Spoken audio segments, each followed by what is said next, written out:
성도 여러분 안녕하세요. 오늘도 아침 예배에 참여하신 모든 성도님들을 진심으로 환영합니다. 하나님께서는 반드시 응답을 해주시는 기도가 있고 응답을 안 하는 기도가 있습니다. 과연 어떤 기도가 하나님께서 응답해 주시는 기도일까요? 오늘 아침 말씀을 통해 그 원칙을 발견하게 되시길 바랍니다. 이제 기도하겠습니다. 사랑이 많으신 하나님 아버지, 오늘도 성령 하나님의 인도하심으로 아침 예배를 드릴 수 있도록 하여 주심에 감사합니다. 이 세상에는 근심된 일은 참 많지만 그 사건과 상황을 바라보는 것이 아닌 하나님을 바라볼 수 있도록 인도하여 주시옵소서.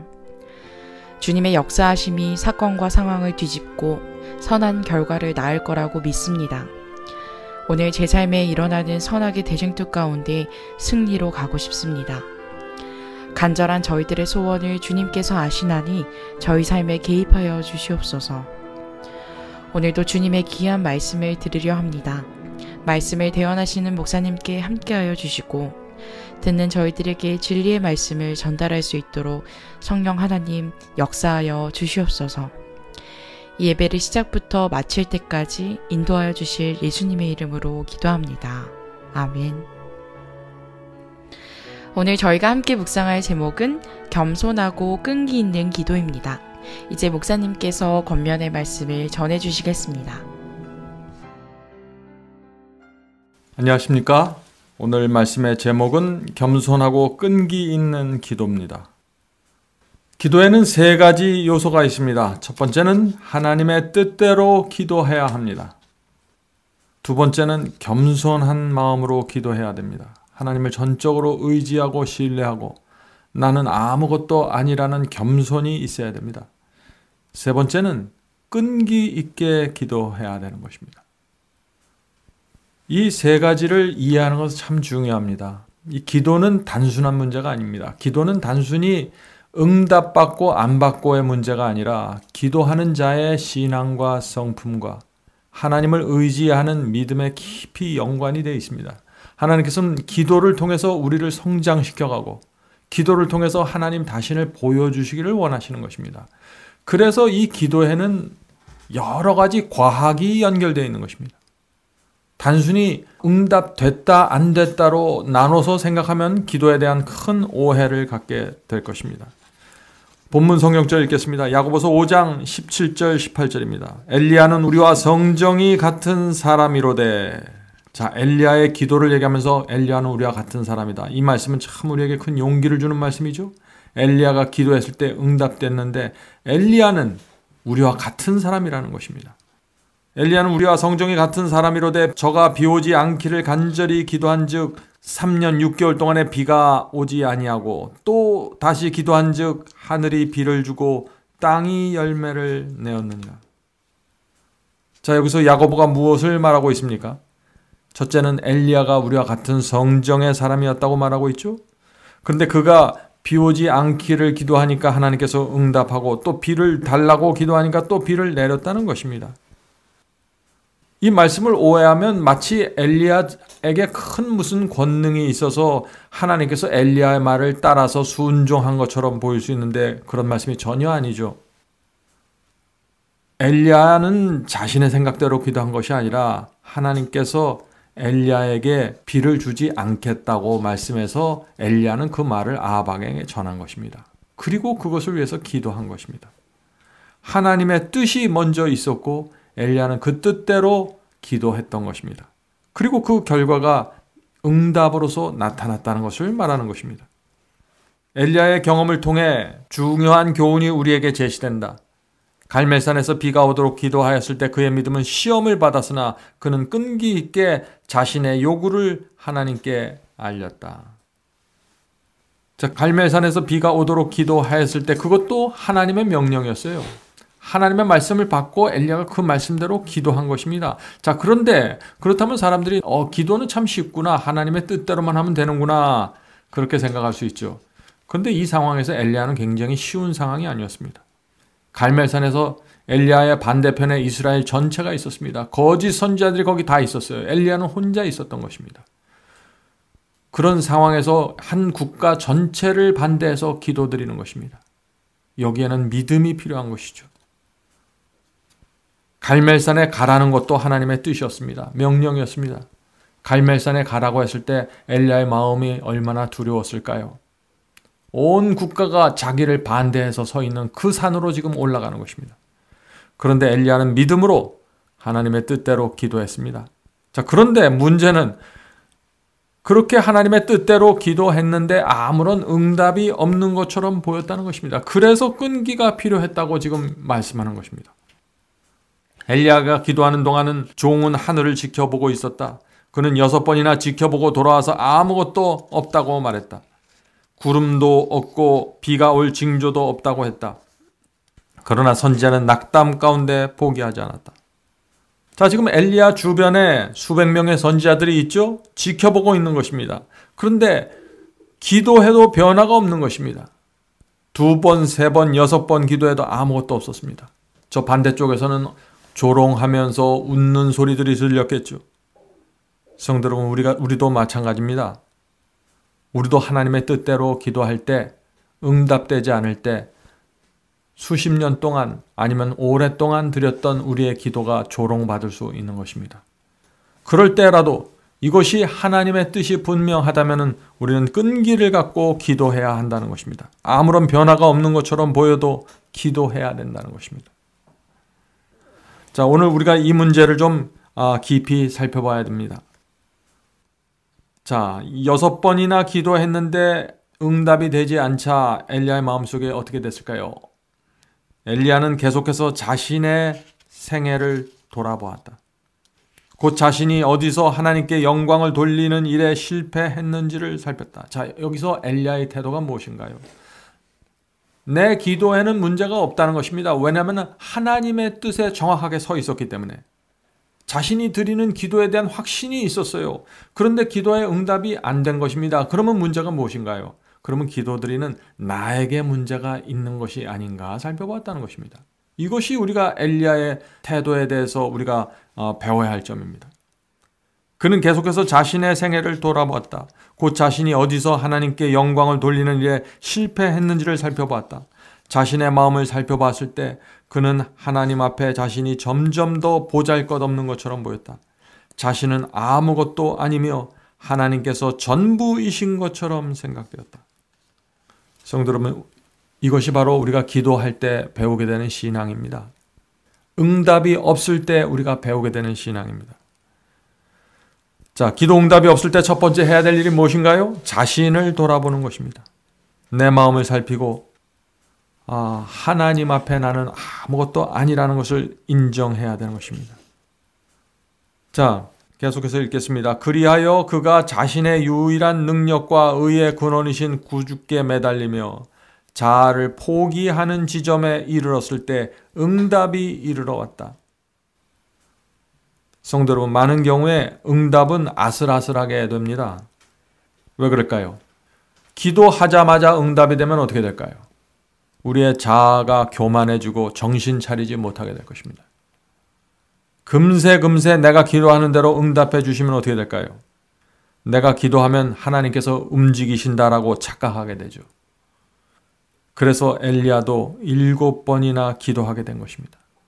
그 수많은 이스라엘 백성들 앞에서 이 엘리야의 자아가 교만해지는 것을 막기 위해서 7번 반복하면서 조롱받으면서 기도하게 한 것이죠. 하나님께서는 우리의 기도에 응답하실 때 많이 생각하실 수밖에 없는 것입니다. 왜냐하면 우리의 본성이 너무나 악하고 교만하고 이기적이기 때문에 조금만 영광스러운 자리에 들어가면 정신을 차리지 못하는 것입니다. 우리에게는 우리의 단언의 길을 막지 않으시는 하나님이 계신다. 만일 우리가 당신의 말씀이 확실하다는 것을 믿는다면 그분께서는 우리의 믿음을 영광스럽게 하실 것이다. 우리가 정말 하나님의 말씀이 확실한 진리라고 믿는다면 우리의 믿음을 영광스럽게 한다는 것입니다. 우리의 성품을 변화시켜 주시고 우리를 존귀한 자로 사용하신다는 것입니다. 하나님의 영광을 드러내는 자로 사용하신다는 것입니다. 그런데 반드시 하나님의 뜻대로 기도해야 되고 겸손해야 되고 끈기 있어야 되고 자아를 하나님 앞에서 완전히 굴복한 그런 사람들의 믿음을 영광스럽게 사용한다는 것입니다. 하나님께서는 우리의 모든 관심사가 당신의 관심사와 하나 되기를 원하신다. 그렇게 할 때 그분께서는 안심하고 우리를 축복하실 수 있다. 그렇죠? 여기 안심하고 축복한다는 표현이 나오죠. 그만큼 하나님께서 우리에게 복을 주시고 우리를 들어 올리시고 높이 올리실 때 굉장히 조심스럽다는 것입니다. 우리도 우리 어린아이들을 불필요하게 높은 자리에 내세우고 불필요하게 과다한 칭찬을 하면 어떻게 될까요? 그 아이의 성품과 자아가 무너지게 되는 것입니다. 하나님의 관심과 우리의 관심이 하나 되기를 원하신다고 그랬습니다. 예를 들어볼까요? 하나님의 관심은 우리의 자녀들을 구원하는 것입니다. 그런데 우리 부모의 관심이 자녀들의 성공에 맞추어져 있다면 어떻게 될까요? 그것은 안심하고 축복하실 수가 없는 것입니다.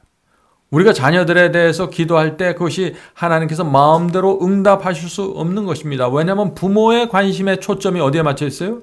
자녀들이 세상에서 성공하는 것에 맞춰져 있기 때문에. 그것은 하나님의 뜻과 충돌하기 때문에 하나님께서 자유롭게 응답해 줄 수 없다 하는 것입니다. 그러나 우리의 관심이 하나님처럼 자녀들의 신앙과 구원에 맞춰져 있을 때 하나님께서 축복해 주실 수 있는 것입니다. 그러나 이런 경우에일지라도 우리 자녀가 성장하면서 자기 스스로 자기를 부인하고 십자가를 지는 그 참된 신앙으로 오지 않으면 하나님의 축복이 또 거기서 멈춰줄 수 있는 것입니다. 성도 여러분, 하나님의 기도의 응답과 축복은 우리의 성품과 신앙과 인격과 깊이 연결되어 있습니다. 그래서 이것이 하나님 마음대로 될 수 있는 것이 아니에요. 홍해를 가르는 것은 하나님 마음대로 하십니다. 원하시면 할 수 있는 것이에요. 그것은 인격체가 아니기 때문에 그렇습니다. 그러나 이 피조물이 인격체라면 하나님께서는 그 인격체의 자유의지와 뜻을 존중해 주면서 이루어 가셔야 된다는 것입니다. 그래서 많은 경우에 우리의 기도의 응답이 특별히 어떤 영혼들에 대한 기도, 자녀들에 대한 기도가 응답이 오랫동안 지체되는 이유가 바로 거기에 있는 것입니다. 왜냐하면 축복이 우리의 것이 될 때 우리는 스스로 영광을 취하지 않고 모든 찬양을 하나님께 돌릴 것이기 때문이다. 그렇죠? 우리의 성품이 정말 겸손하게 굴복되어 있으면 스스로 영광을 취하지 않고 내가 이것을 해냈습니다 라고 말하지 않게 되는 것이죠. 하나님께 온전히 영광을 돌리게 되는 것입니다. 하나님께서는 우리가 당신을 찾는 첫 시간에 우리의 기도를 응답해 주지 않는다. 왜냐하면 그분께서 그렇게 하실 경우 우리는 그분께서 우리에게 부여해 주신 모든 축복과 은총을 누릴 권리를 당연히 가지고 있다고 생각할 수 있기 때문이다. 성도 여러분, 이것이 무슨 뜻입니까? 우리가 하나님께 첫 번째 기도할 때 응답해 주지 않는다는 것입니다. 왜 그럴까요? 우리가 교만해지기 때문이라는 것입니다. 착각한다는 것입니다. 하나님은 내가 원하기만 하면 들어주신다고 오해하는 것입니다.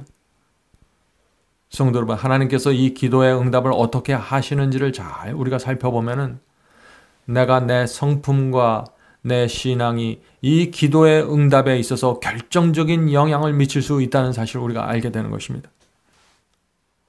자, 우리가 원하는 대로 하나님께서 응답해 주시면 어떤 문제가 생길까 하는 문제가 이제 이 책에서 다룹니다. 우리가 어떤 악을 품고 있지는 않은지, 어떤 죄에 빠져 있는지 우리 마음을 살피는 대신에 우리는 부주의한 가운데 그분을 의지해야 할 필요성을 깨닫지 못할 것이다.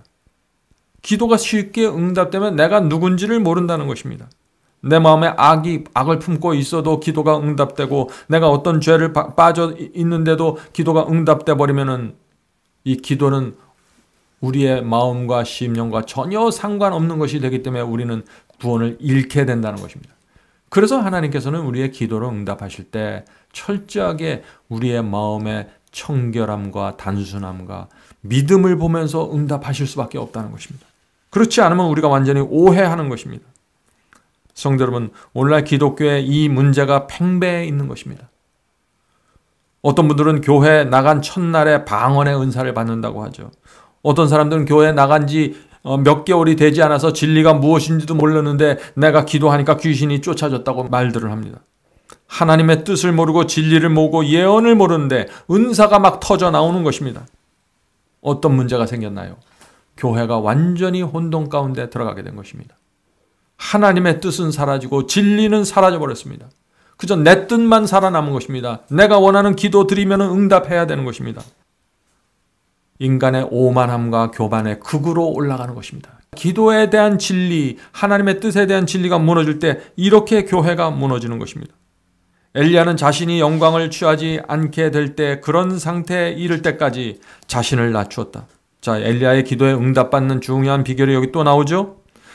자신을 낮추는 것입니다. 이것이 주께서 기도를 들어주시는 조건이다. 왜냐하면 우리는 그분께 찬양을 돌릴 것이기 때문이다. 하나님만이 영광을 받기에 합당하시기 때문이다. 자, 오늘 우리가 중요한 말씀을 나누는데 잠깐 정리하도록 하겠습니다. 기도하기 전에 무엇을 우리가 살펴야 한다고 했나요? 하나님의 뜻이 무엇인지 반드시 살펴보아야 합니다. 요구하기 전에, 하나님께 무엇을 요구하고 간청하기 전에 하나님의 뜻을 물어봐야 된다는 것입니다. 자, 그러면 하나님의 뜻을 우리가 어떻게 알 수 있을까요? 두 가지 경로를 통해서 우리가 하나님의 뜻을 확인해야 됩니다. 첫 번째는 하나님께서는 우리의 양심을 통해서 당신의 뜻을 알려주십니다. 기도하면은 양심을 통해서 이것을 버리고 저것을 택하라. 이 길로 가라.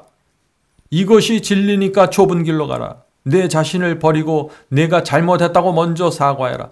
이런 말씀을, 이런 양심의 감동을 주신다는 것입니다. 그래서 그 성령의 음성을 들으면은 우리가 확신과 평안을 갖고 내가 무엇을 할지 알게 된다는 것입니다.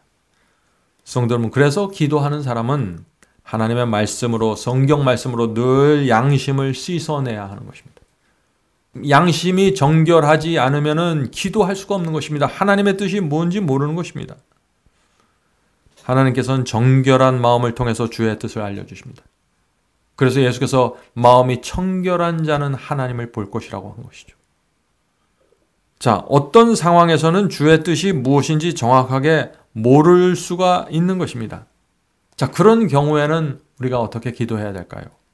예수께서 말씀하신 대로 내 뜻대로 하지 마옵시고 주의 뜻대로 이루어 주옵소서라고 기도해야 되는 것입니다. 이것이 겸손이고 하나님의 뜻을 최우선으로 생각하는 겸손입니다. 하나님의 선택을 신뢰하는 것입니다. 자, 두 번째는 말씀을 통해서, 성경 말씀을 통해서 하나님의 뜻을 알려주십니다. 그러므로 우리가 기도하기 전에, 기도하면서 계속해서 성경 말씀을 읽는 것이 중요합니다. 말씀을 읽으면 어떻게 됩니까? 내 마음이 하나님의 뜻이 정리가 되면서 점점 더 분명하게 무엇이 주의 뜻이라는 사실이 인식하게 되는 것입니다. 그렇게 하면은 기도할 때 능력 있고 믿음이 있는 기도를 할 수 있는 것이죠. 왜냐하면 이것은 내 뜻이 아니라 하나님의 뜻이라는 것을 확신하기 때문에 주여 이것이 하나님의 뜻이 아닙니까? 이것을 들어주시옵소서라고 기도할 수 있다는 것입니다. 성도 여러분, 기도의 사람이 되기 원하시나요? 그러면 먼저 말씀의 사람이 되셔야 됩니다. 말씀 위에 서서 기도하셔야 됩니다. 그러면 응답받을 수 있습니다. 요한일서 5장 14절 말씀 읽겠습니다. 그를 향하여 우리의 가진 바 담대한 것이 이것이니 그의 뜻대로 무엇을 구하면 들으심이라. 성도 여러분, 기록된 말씀, 그것은 하나님의 뜻입니다. 기록된 성경 말씀으로 확인된 기도는 그래서 가장 능력 있는 기도입니다. 왜냐하면 하나님께서 그 기도에 응답하실 것을 알면서 드리는 기도이기 때문에 능력이 생길 수밖에 없는 것입니다.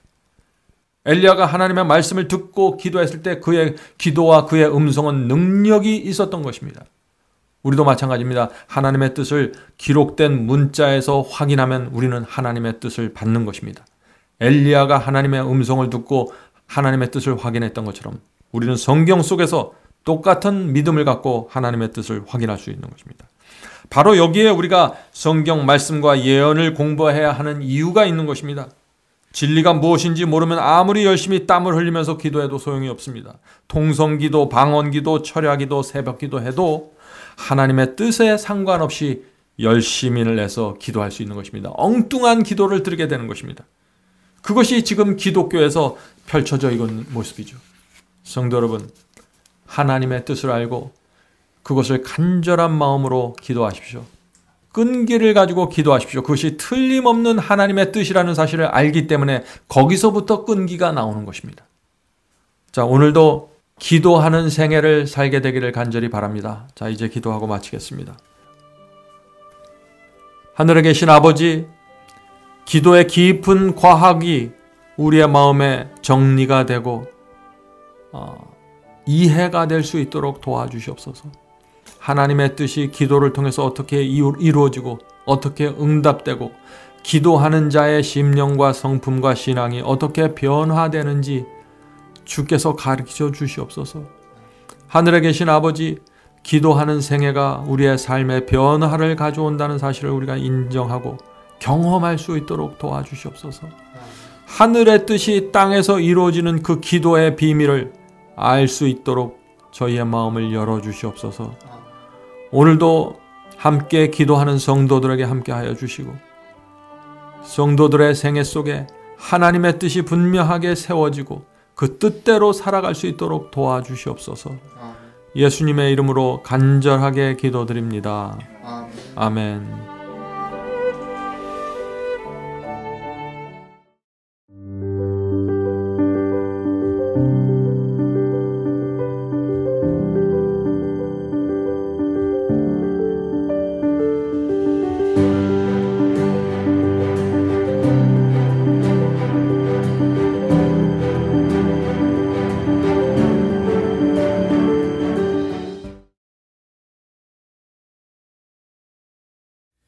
복의 근원 강림하사 장성하게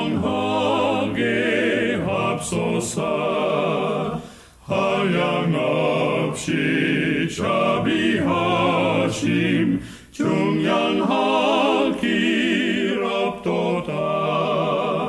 찬사들의 기쁜 찬송 나도하게 합소서. 구속하신 이내 허무 항상 찬송하리다. 주의 도와 주심하다 이때까지 왔으니 이와 같이 전국에로 이루기를 바라네. 하나님을 배반하고 죄에 빠진 우리를 예수 구원하시려고 보혈 흘려 주셨네.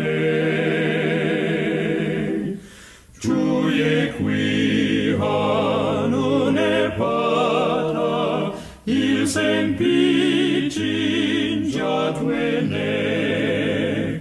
주의 은혜 사슬되사 나를 주께 맵소서.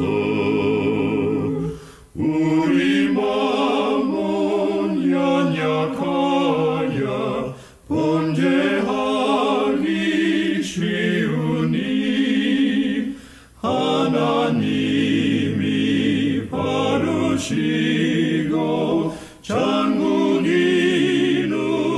지소서.